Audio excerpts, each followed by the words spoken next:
এইসব পরিবেশে এসে সত্যি খুব সুন্দর লাগছে। এত সুন্দর মনোরম আবহাওয়াটা, একটা দারুণ আবহাওয়া। গঙ্গার তীর, স্নিগ্ধ সমীর, জীবন জুড়ালে তুমি, অবারিত মাঠ, গগন ললাট, চুমে তবে পদধূলি। রবীন্দ্রনাথ ঠাকুরের কবিতার দুটি লাইন।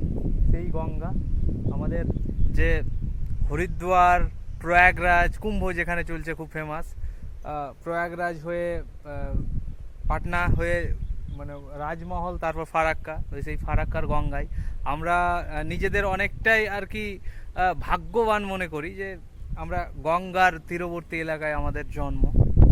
তো সেই গঙ্গার জল, এই কুলুকুলু শব্দ, নদীর গঙ্গা নদীর জলের কুলুকুলু শব্দ, সেই গামছা আনলে সেই সুন্দর সাঁতার কাটা যেত।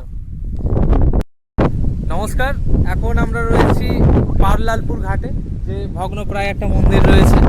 এই মন্দিরটা অনেক চেষ্টা করে এখন বাঁচানো রয়েছে, কারণ কি গত 2 বছর আগে সম্ভবত এখানে ভাঙনের কবলে পড়েছিল পারলালপুর শ্রী শ্রী রাধা গোবিন্দ মন্দির।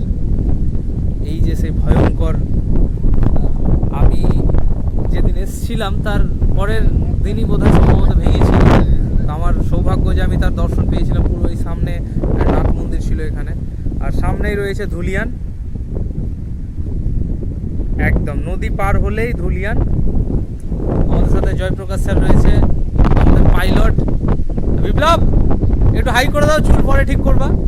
হ্যাঁ, তো কেমন লাগছে এখানে যে এসছো, মানে তোমার ফিলিংস, অনুভূতিটা কি? মোটামুটি ভালো লাগছে। মোটামুটি কেন, একটা পাশে একটা আমার মন ঠিক নেই, ওই জন্য ভালো লাগছে না আমার। তো স্যার কি বলবেন আপনি? হ্যাঁ, যেহেতু নদীর মাঝখানে, হ্যাঁ, স্বল্প এসে ভালো যাবে, তাই হয়তো সাইড কেটে যাচ্ছে, এর কারণে বেশি বাড়ি ঘর এলাকার ক্ষতিগ্রস্ত হচ্ছে। তো এই যে সেই ভয়ানক আর কি ধার, এই যে আমি সেই মন্দিরের দর্শন করাবো, ভোলে বাবা রয়েছে এখানে, আর এই যে মন্দির,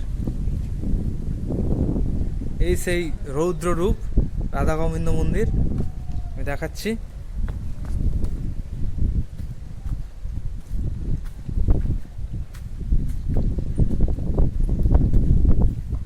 মন্দিরে বিগ্রহ নাই এখন। কি অসাধারণ কারুকার্য মন্দিরের। আর সেই এখান থেকে পাহাড়ের মতো মনে হচ্ছে, যে নিচে নামলে বোধহয় পাহাড় গড়িয়ে চলে যাবে ওই রকম। তো অসাধারণ একটা অনুভূতি, কারণ কি আমি এখানে এসছিলাম বেশ কয়েকবার। পিছনে খারাপ লাগে মন্দিরটার, মানে জরাজীর্ণ অবস্থা, কারণ কি গঙ্গা বক্ষে নদীটা চলে যাওয়ার মতো অবস্থায় রয়েছে। হ্যাঁ, কোনো না কোনো দিন হয়তো চলেও যেতে পারে। আর এইখানে একটা খুব সুন্দর নাট মন্দির বানানো ছিল, আর পিছনে সেই হর হর গঙ্গে, গঙ্গা, অসাধারণ একটা রূপ গঙ্গার।